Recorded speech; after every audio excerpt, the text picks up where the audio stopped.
Bonjour, bonjour, bonjour à tous, j'espère que vous allez bien.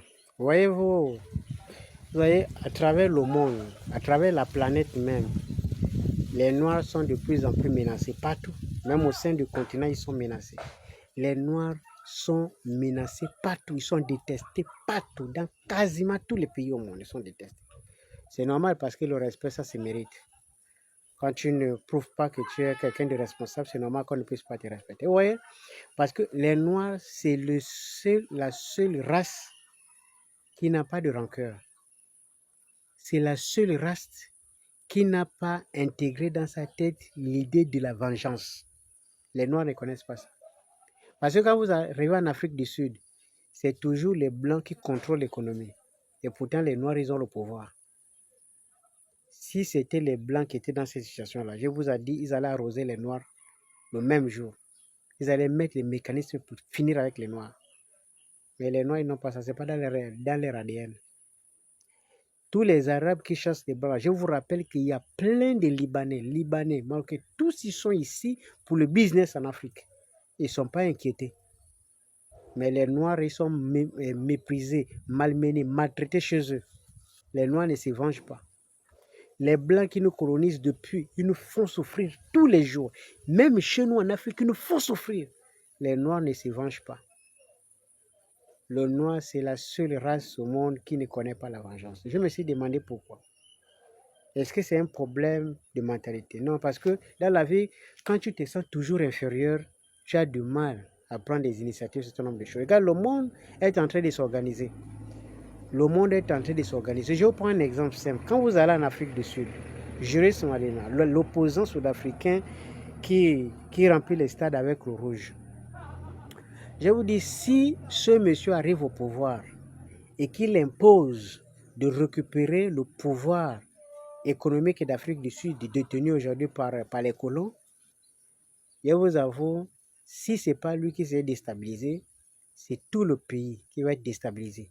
Parce que l'Afrique du Sud, là, économiquement, c'est sur la main des colons. C'est juste la politique qu'ils ont libérée pour éviter les problèmes. C'est d'ailleurs pour ces raisons quand Muammar Kadhafi, quand ils avaient décidé d'arracher les réserves aux Blancs, Muammar Kadhafi avait décidé de venir en aide. Vous avez vu ce qui s'est passé? Les Occidentaux, là, ils ont coupé. Les liens de commerce avec l'Afrique du Sud étaient coupés. Donc, l'Afrique du Sud pouvait produire, mais il ne pouvait pas vendre, il n'y en avait plus de clients. Puisque le marché africain n'étant pas organisé, il ne pouvait vendre à personne. C'est parti où ça n'a pas prospéré, ça a échoué. Parce que nous-mêmes, entre nous, on ne peut pas s'organiser, on ne peut pas vendre entre nous. Donc, c'est impossible de vivre sans l'Occident. Vous voyez, jusqu'à quel niveau nous sommes des gamins. Imaginez-vous que juste en 2021, tous les jours, nos soi-disant chefs d'État se retrouvent tous les jours et je ne sais pas quel genre de sujet ils abordent dans leur soi-disant association de l'Union africaine. Ça n'est rien de bon ne sort de là. Nous sommes toujours au même niveau, le statu quo. Et c'est le Maroc qui commence à avoir ses propres intérêts partout, qui est en train d'insister pour organiser ce marché-là, pour ses propres intérêts. Ce leadership-là devait venir d'un pays noir, du Nigeria et des autres pays, mais non. Les Noirs, ils n'ont pas intégré ça. Ça, ce n'est pas dans leur mentalité. C'est toujours les autres qui viennent pour nous enseigner quelque chose que nous, on est capable de faire. Et pourtant, quand on demande la fédération, c'est quoi la fédération? Ça ne veut pas dire que l'identité va disparaître. Ça ne veut pas dire qu'en tant que Gabonais, vous n'allez plus exister. Ça veut simplement dire qu'on essaye de déployer une partie d'énergie pour intégrer une association d'énergie pour devenir puissant. Parce que le combat de demain, c'est le nucléaire.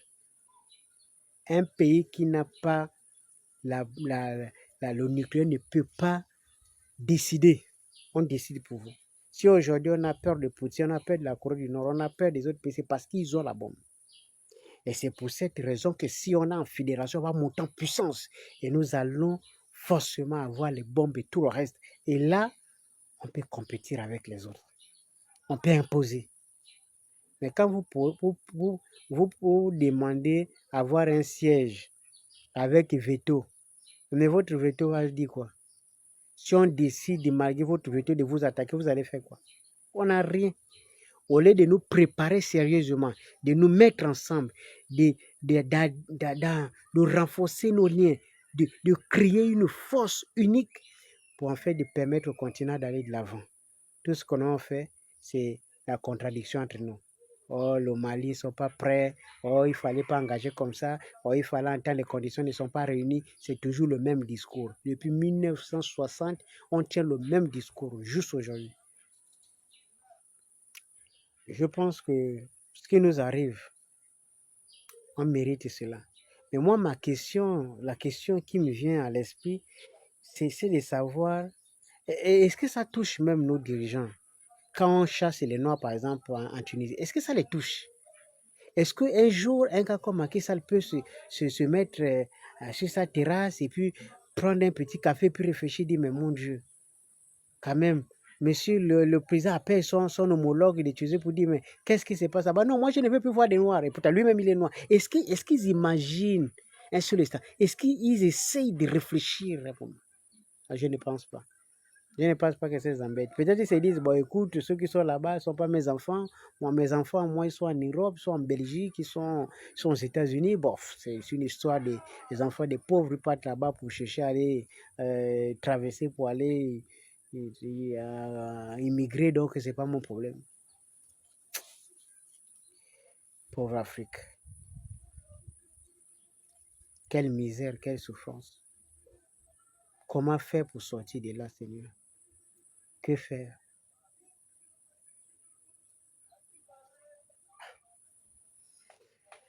C'est vendredi. J'espère que tout ce qu'on peut demander à Dieu, c'est que c'est lui qui a la force suprême. Comment si, pour une fois, il peut au moins étendre sa main pour essayer de nous aider à s'en sortir. Tous ceux qui ont des idées pour faire décoller le continent, il faut les accompagner. Il faut mettre les bâtons dans les roues, tous ces types-là, malgré leur puissance, parce que c'est toi qui es le plus grand. Nous sommes dans un continent mystique. Il faut qu'à un moment, tous ceux qui peuvent contribuer à sauver ce continent s'élèvent pour qu'on arrive à changer de paradigme. Djibouti.